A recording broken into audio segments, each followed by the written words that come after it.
subrayu no ano jana ya no sawino mano hachalo tong tata nung no ani wan sung mano shawai mano ani shamuno teleng lamano nung le nai chomo ani lamaro nung kaham keno shawai mano o kai to o subra ani nang mabeba nung sai mano o bugra o zisu ani paishudei nung sai mano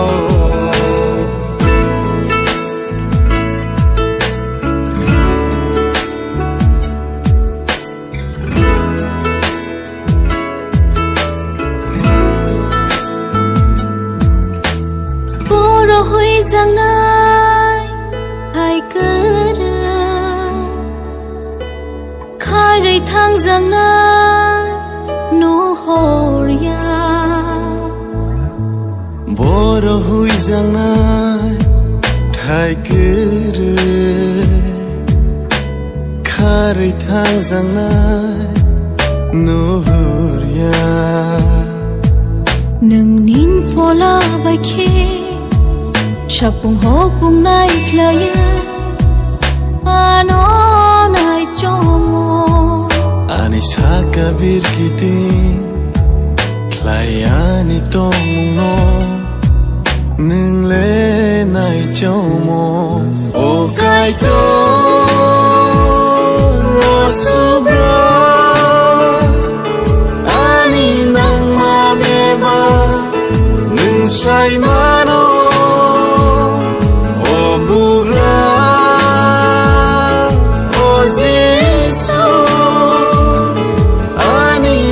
Shudei nung sai mano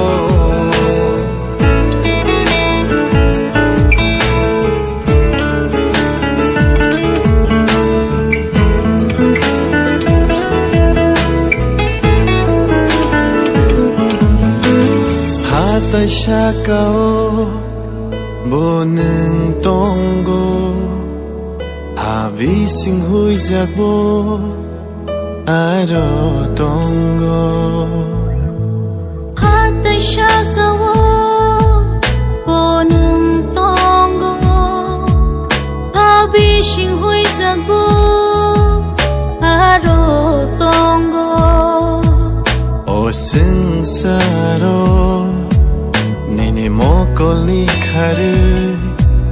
hui jang nai thai kere ani tong be ba nung le bang phang no no o kai to ro subra ani nang ma be ba nung sai mano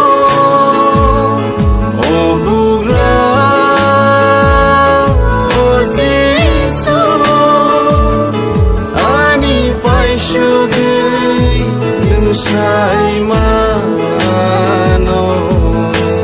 o subrayu no ano jana ya no sawino ma